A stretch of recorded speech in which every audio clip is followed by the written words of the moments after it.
అందరూ ఎలా ఉన్నారు? Welcome back to my channel Veena Sadhineni. సరదాగా గడపాలి, పీస్ఫుల్ గా ఉండాలి, ఎఫోర్డబుల్ గా ఎంజాయ్ చేయాలి. ఇవన్నీ ఎక్స్పీరియన్స్ చేయాలంటే పాండిచ్చేరి రావాలి.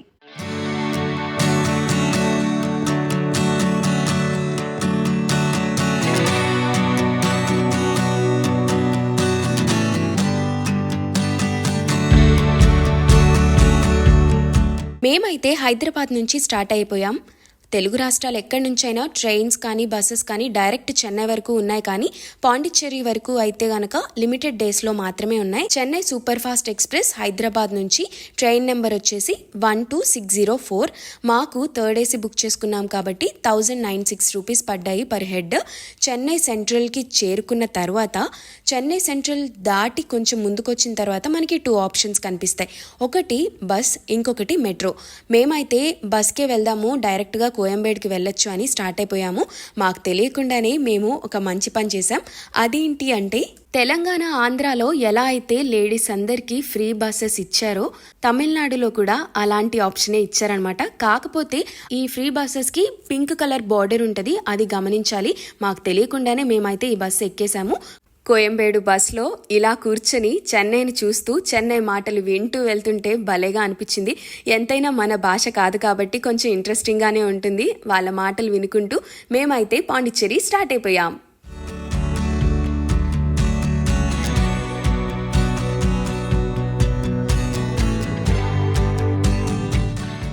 పాండిచ్చేరి రీచ్ అవ్వగానే బస్ స్టాండ్లో మాకు ఒక రూట్ మ్యాప్ కనిపించింది అనమాట. హాప్ ఆన్ బస్సెస్ అవైలబుల్ అని చెప్పేసి పర్ హెడ్ 150 రూపీస్ ఛార్జ్ చేస్తున్నారు. అండ్ మొత్తంగా 21 ప్లేసెస్ ఏవైతే ఉన్నాయో అవన్నీ కూడా ఆ బస్లో వెళ్తే మనం చూసేయచ్చు.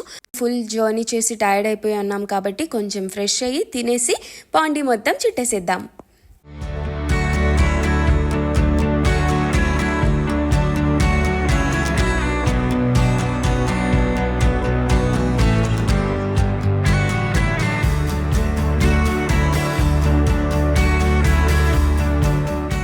పుదుచ్చేరిలో అన్ని ప్లేసెస్ కవర్ చేయడం ఒకే రోజులో సాధ్యం కాదు. అన్ని ప్లేసెస్ని కొంచెం కొంచెంగా చూడాలి కాబట్టి ఫస్ట్ అయితే మనం మ్యూజియం దగ్గరికి వచ్చేసాం. మ్యూజియం లోపల ఏమున్నాయో నేను చూపించలేను కాబట్టి మ్యూజియం బయట ఎలా ఉంటుంది అండ్ మ్యూజియం ఎంట్రన్స్ దగ్గర ఏమేమి ఉంటాయి లోపలికి వెళ్ళి చూద్దాం. Thank you. So we got the ticket. Morning 10 AM నుంచి ఈవినింగ్ 5 వరకు ఉంటుంది అనమాట. Mondays and all government holidays అప్పుడు క్లోజ్డ్లో ఉంటుంది. అదర్ దెన్ దట్ ఓపెన్ చేసే ఉంటుంది. సో 10 రూపీస్ పర్ ఎంట్రన్స్, అంటే పర్ హెడ్ 10 రూపీస్ ఛార్జ్ చేస్తున్నారు. ఎంట్రన్స్కి అయితే వెళ్తారు.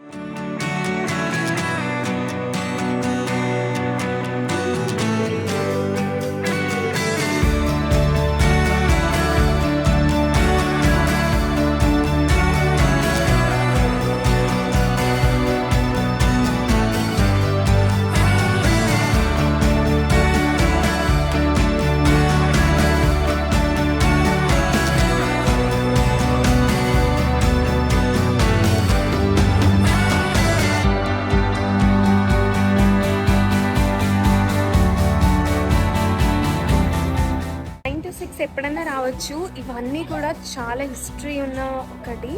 ఇది అనంత విష్ణు శయన పాన్పుపై ఉన్న విష్ణుమూర్తి దశావతారం మూవీలో లాగా ఇలా కనిపిస్తున్నారన్నమాట.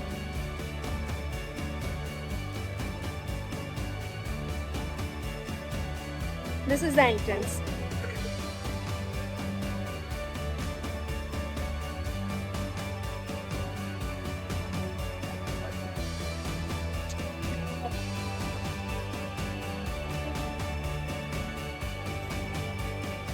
చూసావా మమ్మీ మ్యూజియం? ఇట్రా ఎలా అనిపించింది? పురాతన వస్తువులన్నీ ఉన్నాయి బాగానే. చూడగానే అరే ఇలాంటిది ఉంటుందా అని ఎలా ఏదనిపించింది? ఆల్రెడీ మనం చౌమల్ల ప్యాలెస్ లో చూసాం కదా, అవన్నీ ఇక్కడ ఉన్నాయి.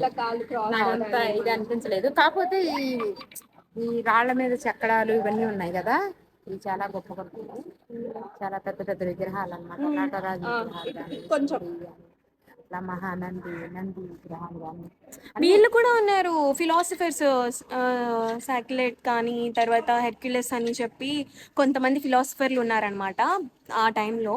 వాళ్ళందరి విగ్రహాలు కూడా ఉన్నాయి, కాకపోతే కొంచెం ఆ, తెగి పడిపోయాయని. బట్ స్టిల్ హిస్టరీ గురించి తెలుసుకోవాలి అంటే మ్యూజియంకి వచ్చి తెలుసుకోవచ్చు. ఆల్సో పుదుచ్చేరిలో బర్నింగ్ కానీ అవంతా కూడా ఇక్కడ చూపించారనమాట. అసలు హిస్టరీ మొత్తం స్టేట్ అంటే సెంచరీ బై సెంచరీ అన్నీ ఇక్కడ పెట్టడం వల్ల చాలా నాలెడ్జబుల్గా ఉంటుంది. ఎక్కువగా కిడ్స్తో వస్తున్నారు. కిడ్స్కి అయితే 5 రూపీస్ ఛార్జ్ చేస్తున్నారు అండ్ అడల్ట్స్కి అయితే 10 రూపీస్ ఛార్జ్ చేస్తున్నారు. ఇన్సైడ్ ఫోటోగ్రఫీ నాట్ పర్మిటెడ్ అనమాట. సో మేము బయటకు వచ్చేసిన తర్వాత ఈ వీడియో తీసుకుంటున్నాం. సో మ్యూజియం లోపలికి వెళ్ళేసి వచ్చామన్నమాట. సెంచరీస్కి సంబంధించిన ఫుల్ ఇన్ఫర్మేషన్ లోపల అయితే ఉంది. సెంచరీలో ఏమేమి జరిగాయి, మొత్తం ఫిలాసఫర్స్ విగ్రహాలు అన్నీ ఉన్నాయి.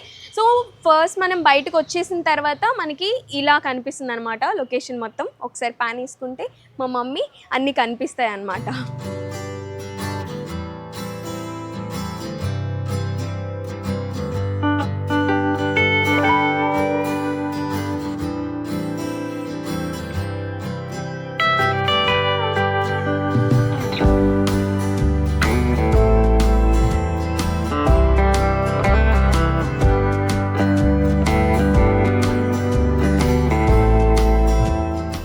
సో ఇదైతే ఫోటో స్పాట్ అని చెప్పుకోవచ్చు. వచ్చిన ప్రతి ఒక్కరు అంటే మ్యూజియం విజిట్ చేసినా చేయకపోయినా, లోపలికి వెళ్ళినా లేకపోయినా ఇక్కడికి మాత్రం వచ్చేసి ఫొటోస్ తీసేసుకుంటున్నారనమాట. మనం కూడా వ్లాగ్ చేస్తున్నాం కాబట్టి ఇవన్నీ చూపిస్తున్నాము. హిస్టరీ ఎక్కువగా ఉంది, స్టూడెంట్స్కి బాగా యూస్ అవుతుంది. ఆల్సో ఎవరైనా బుక్స్ రాసే వాళ్ళకి కానీ డిఫరెంట్ ఐటమ్స్ మనం చౌమహల్లా ప్యాలెస్లో కొన్ని చూసాం. కానీ ఇక్కడ డిఫరెంట్గా ఏముంది అంటే కనుక అప్పుడు ఫ్రెంచ్ కాలనీలో వాళ్ళు రూల్ చేసిన సెక్రటేరియట్ ఆ టేబుల్స్తో సహా అన్నీ ఏర్పాటు చేశారనమాట. అండ్ ఎక్కడికక్కడ డు నాట్ టచ్, తర్వాత ఫొటోస్ తీయద్దు అలాంటి బోర్డ్స్ పెట్టేసేసరికి నాకు సాధ్యపడలేదు. ఎవరైనా సరే మ్యూజియంలోకి వెళ్తేనే కాబట్టి అది తెలుస్తుంది, కాబట్టి మీరు కూడా వచ్చేసి చూసేయండి. మనం సైట్ సీయింగ్కే వచ్చాం కాబట్టి స్టార్టింగే మ్యూజియం అయితే కవర్ చేసేసి, మ్యూజియం అయిపోయిన తర్వాత బయటకు వచ్చిన తర్వాత అక్కడ కొంచెం షాపింగ్ చేసుకునేవి ఉన్నాయి. అంటే గవ్వలు, చమ్కీలు, తర్వాత జుమ్కాలు అవన్నీ కూడా ఉన్నాయి. అవన్నీ షాపింగ్ చేసుకొని అలసిపోయాం కాబట్టి చెరుకు రసం అవన్నీ అక్కడ తాగేసి తర్వాత బీచ్కి వెళ్దామని స్టార్ట్ అయిపోయాము. అప్పటికే 4:35 అయిపోయింది కాబట్టి మంచి ఈవినింగ్ కాబట్టి ఇంకా ఎండగా ఉన్నా కూడా బీచ్ అలా కనిపించేసరికి సూపర్ ఎక్సైట్మెంట్తో స్టార్ట్ అయిపోయి అక్కడికైతే వెళ్ళిపోతున్నాం.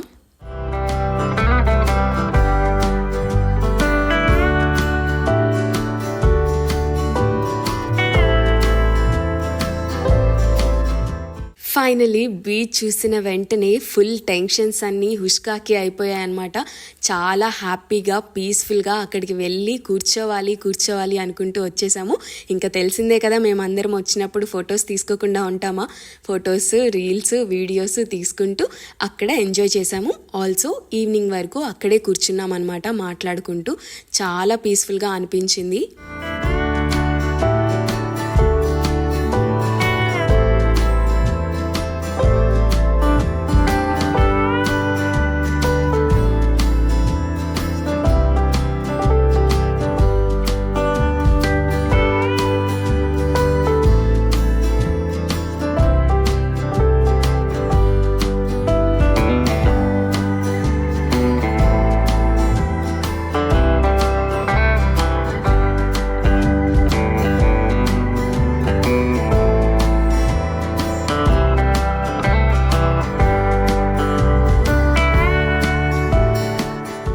ఇది రాక్ బీచ్ రోడ్ అనమాట. ఈ రోడ్ వెహికల్ ఫ్రీ జోన్ అవ్వడంతో చాలామంది వాక్ చేస్తున్నారు. చాలా బాగుంది కూడా వెదర్. సో వాక్ చేసేవాళ్ళు, జాగ్ చేసేవాళ్ళు, స్కేట్ చేసేవాళ్ళు చాలామంది ఉన్నారు. ఫారినర్స్ కూడా ఇక్కడే ఎంజాయ్ చేస్తూ ఉన్నారనమాట. మేం బీచ్ చూసిన వెంటనే అక్కడ ఎంజాయ్ చేసి బయటకు వచ్చేసరికి నైట్ అయిపోయింది కాబట్టి ఏ ప్లేస్ని కవర్ చేయలేదు. కానీ రాక్ బీచ్ రోడ్లో కవర్ చేయాల్సిన ప్లేసెస్ చాలా ఉన్నాయి. అవి రేపటికి పోస్ట్పోన్ చేసి ఈ రోజు అయితే పుష్టిగా తినేద్దాం.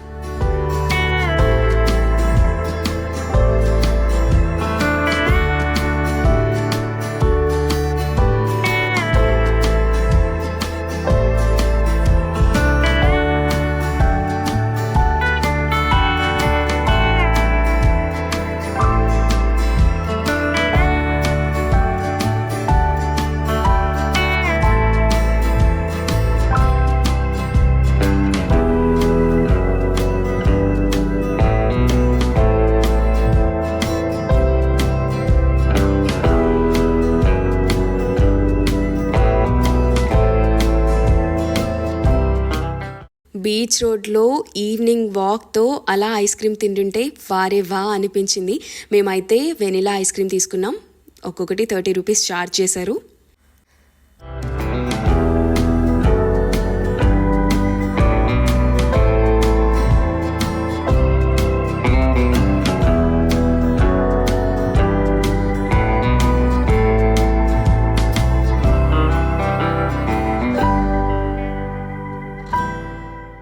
ఆ తర్వాత అలా మాట్లాడుకుంటూ డిన్నర్ ఎక్కడ బాగుంటుందో అందరినీ అడుగుతూ ఒక రెస్టారెంట్కి అయితే వచ్చేసాం.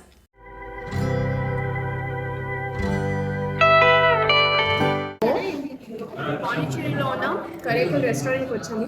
ఇక్కడ చాలా బాగుంటుందని రివ్యూ కూడా ఇచ్చారు. లోకల్స్ బేసిక్గా మేము లోకల్స్ దగ్గర అడిగి తెలుసుకొని ఈ రెస్టారెంట్కి వచ్చాము. ఫస్ట్ టేస్ట్ చేసాము, చాలా చాలా బాగుంది. అందుకని ఇన్ని ఆర్డర్ కూడా చేసాము. మరి బిల్ కూడా చాలా. సో ఈ డే ఇలా కంప్లీట్ చేసేసాం. చాలా పీస్ఫుల్గా హ్యాపీ టమ్మీతో ఎండ్ చేసేస్తున్నాం కూడా. డే 2లో ఆరోవిల్ ప్లాన్ చేసుకున్నాము. ఆరోవిల్ ఆల్సో అక్కడ స్వరం గార్డెన్ అని ఉంటుంది, అక్కడ ఆ ప్లేస్ కూడా కవర్ చేసి ఆ తర్వాత ప్యారడైజ్ బీచ్ అనుకున్నాం అనమాట. జర్నీ ఎలా చేయాలి, తర్వాత అక్కడ ఏమేమి చూడాలి, ఇవన్నీ డీటెయిల్డ్గా నేను వేరే వీడియోలో చెప్తా అనమాట. డే 2లో ఏమేమి చూసామో చెప్పడం కోసం కొన్ని గ్లిమ్స్ లాగా యాడ్ చేశాను. Thank you so much for watching my day 1 Pondicherry video. Please subscribe to my channel. Subscribe to Meena Sadhineni. Subscribe to Meena Sadhineni channel. Very good, thank you.